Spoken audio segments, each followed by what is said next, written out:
Borthakur IAS Academy, an endeavor of excellence. Borthakur IAS Academy. Hello everyone, welcome to Borthakur's IAS Academy, Northeast's premier institute for UPSC, APSC and NPSC preparations. I hope you all are doing well. So friends, today I am here with another segment of Current Affairs 365 dated 10th of May 2021. Please like and share this video, and also don't forget to subscribe to our YouTube channel. You can also follow us on Facebook and Instagram. So the first news of today is regarding the India and European Union leaders meeting.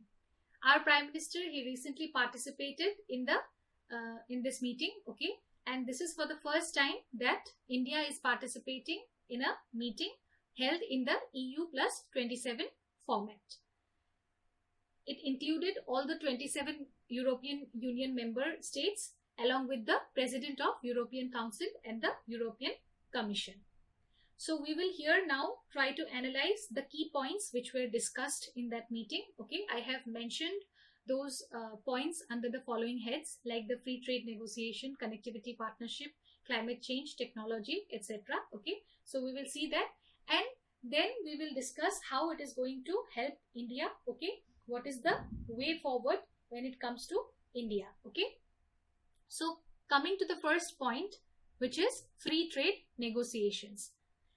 The bilateral trade and investment agreement, which was initially suspended in this particular meeting, the European Union members and India, they agreed upon relaunching the free trade negotiations. Okay, and they decided to launch talks for wide-ranging the free trade agreement, which was suspended in 2007.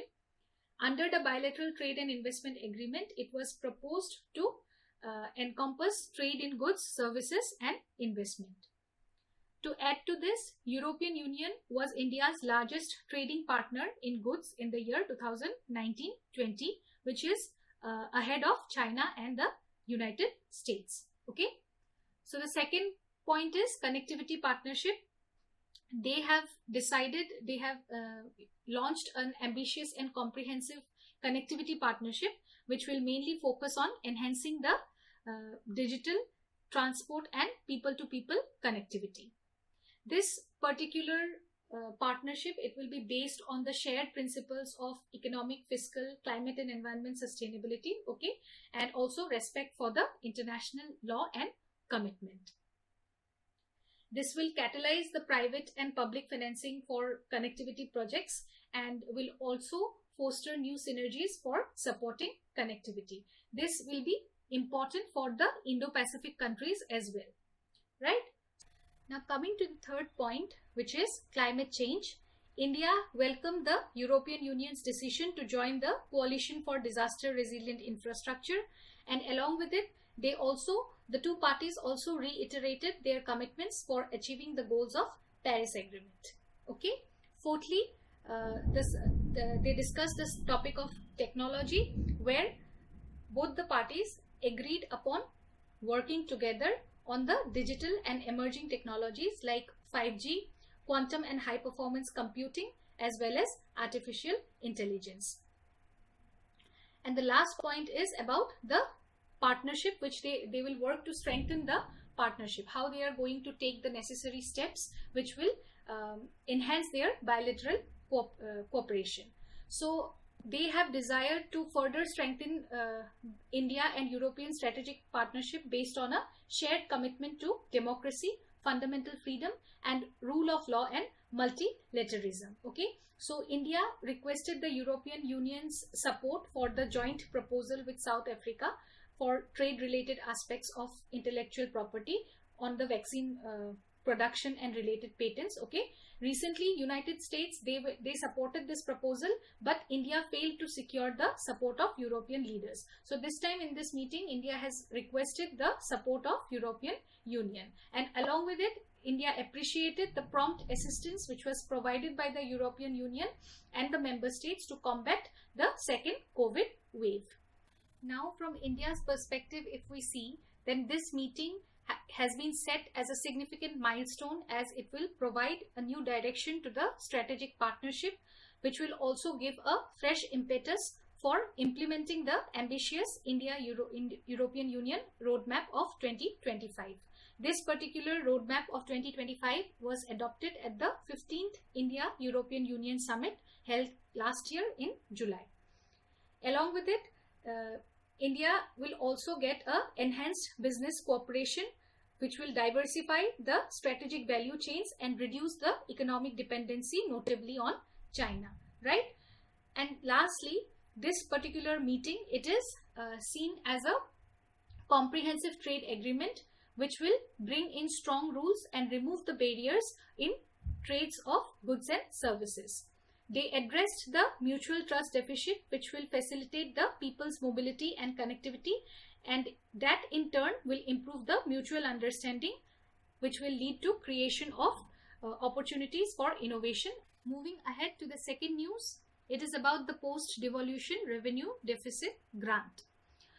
The center, it provides this grant, PDRD grant, to the states under Article 275 of the Constitution. And recently the Ministry of Finance, they released the second monthly installment of this grant, which amounted to rupees 9,871 crore, and this will be provided to 17 states for the year 2021-22. This grant is released as per the recommendation of Finance Commission in monthly installments in order to meet the gap in the revenue accounts. And this year, among the 17 states, Assam is also included under the list of recommended states for this PDRD grant. Okay. Now, what is the Article 275 of our Constitution? Under this particular article, the Parliament by law, it provides certain grant in aid, okay, to some states which it may determine to be in need of assistance. Those states which the Parliament may consider that these are in need of certain financial assistance, okay, they will select those states and accordingly they will provide some grant in the form of post-devolution revenue deficit under the Article 275. And these grants, they are paid out of the Consolidated Fund of India, and different sum amount can be fixed for different states depending upon their need. The main aim of providing this grant is that the state, they should be able to meet the cost of the schemes of development, like promoting the welfare of scheduled tribe in that state or rising the level of administration of the scheduled areas. Okay, so mainly because of these two particular work, they are providing this monetary support, additional monetary support. And the grants are primarily intended to correct the interstate disparities in financial resources and also to coordinate the maintenance and expansion of the welfare schemes of the state government on a uniform national level. So this is the main aim of providing this grant. And coming to revenue account, what is a revenue account? Revenue account is an account which includes all the revenue receipts, also known as current receipts of the government. And these receipts include the tax revenues and other revenues of the government. Now the next news is about the third Arctic Science Ministerial. India recently participated in the third Arctic Science Ministerial and shared its plans for research and long-term cooperation in the Arctic region. Arctic region, we all know, it comprises of the Arctic Ocean and parts of countries including Canada, Denmark, Norway, Russia, US, Finland, Sweden and Iceland. And all these countries, they together form the core of the Arctic Council, which is an intergovernmental forum, and it is headquartered at Norway. The first two meetings, the first and second ministerial, they were organized in the year 2016 and 18 at USA and Germany respectively. And this is for the first time that an Arctic Science Ministerial Conference is held in Asia. It was held in Tokyo in Japan. And the host countries were Iceland and Japan. They jointly hosted this particular meeting, okay, this particular session of the Arctic Science Ministerial Conference. The main objective of the third meeting was to provide opportunities to all the stakeholders, including academia, indigenous communities, governments and policymakers, which will enhance collective understanding of the Arctic region and engage in constant monitoring and strengthening the observations. the theme of this year was Knowledge for a Sustainable Arctic. India took its stand, okay, for this meeting, and it promised to contribute observing systems in the Arctic, both in situ and by remote sensing. India would also deploy open ocean mooring in the Arctic for long-term monitoring of the upper ocean variables and the marine meteorological parameters. Along with it, India launched NISAR, that is NASA ISRO Synthetic Aperture Radar satellite, in collaboration with US, which is underway, and that will also be helpful in conducting studies in the Arctic region, right? And along with it, it is also going to contribute to the Sustained Arctic Observational Network, which it has already been doing, providing its contribution there, and that will continue in the near future as well. India's engagement to the Arctic, it dates back to the 1920 with the signing of a treaty in Paris, Svalbard Treaty, and since July 2008, India has set up a permanent research station in the Arctic called the Himadri, which is located in Norway. Also, India gained the observer status in the Arctic Council in 2013 and is one among the 13 nations across the world to have that position, which was again renewed in the year 2018. The next news is about Kaziranga National Park's Animal Corridor, which is in news because of the cases of clearance of forest land and construction activities in 3 of the animal corridors within the eco-sensitive zone of Kaziranga's National Park and Tiger Reserve.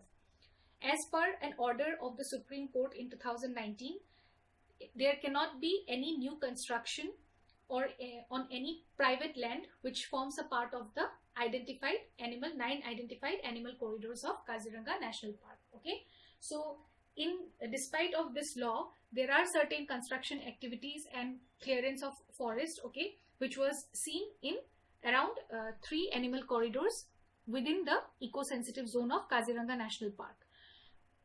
What are animal corridors? We all know that wildlife or animal corridors, these are meant to ensure safe passage for animals between 2 isolated habitats, and they can be of 2 types, functional as well as structural. Functional corridors are those which are defined in terms of their functionality, okay, from the perspective of animals. They are basically areas that have recorded movement of wildlife. And structural corridors, on the other hand, are strips of forested areas that can structurally connect the otherwise fragmented blocks of the landscape.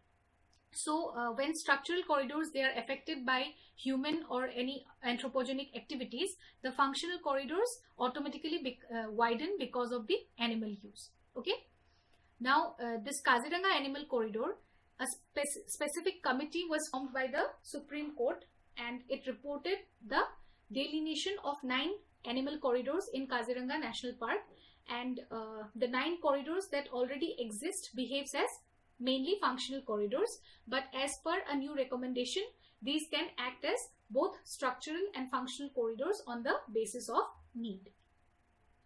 The report also suggested that the structural corridors should be made free of all human disturbances except for the forestry and wildlife management practices.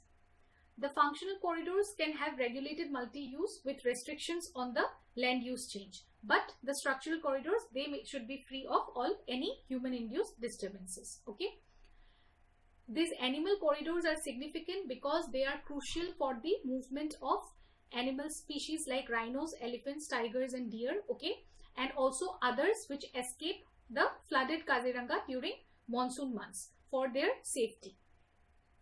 They mainly move to the hills of Karbi Anglong district beyond the highway, striking the southern boundary of the Tiger Reserve, and once the rain is clear, these animals, they make their way back to the grasslands.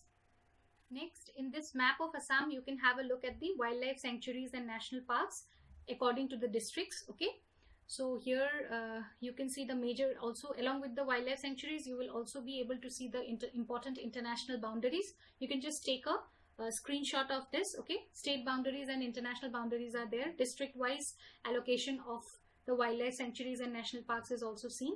So just take a screenshot of this, and it will be useful for your exams. Next, we will discuss the project for Great Nicobar Island, which is suggested by Niti Aayog. Last year, our Prime Minister, he declared that the Andaman and Nicobar Islands will be developed as a maritime and startup hub. Initially, the Environment Appraisal Committee, they flagged certain concerns over this project, but now they have recommended this particular project for grant of terms of reference by the Environment Impact Assessment Studies. Okay, the key points which will be included in this project, the proposal includes an international container transshipment terminal, a greenfield international airport, a power plant, and a township complex which will be spread over around 166 square kilometer. And the entire project, it is estimated to cost about 75,000 crore rupees. However, there are certain issues which are related to this project because there is lack of details on seismic and tsunami hazards, freshwater requirement details, and also there is no detail of the number of trees that are going to be uprooted or felled because of this project, as this area has some of the finest tropical forests in India. Along with it, there is this additional issue which includes the Galathea Bay and the site of the port and the centerpiece of Niti Aayog's proposal. Okay, this bay is an iconic nesting site in India for the enigmatic giant leatherback, one of the 5 species of marine turtles which is available in India, and it is the world's largest marine turtle species, borne out by the surveys that are conducted over 3 decades. Also, the ecological surveys in the last few years, they have reported a number of new species which are only restricted to this particular Galathea region. Okay, and these includes the critically endangered Nicobar shrew, the Great Nicobar crake, the Nicobar frog, etc. Hence, the site selection for the port has been mainly done on technical and financial criteria, which has ignored the environmental aspects. So this is one of the most concerning issue. Okay.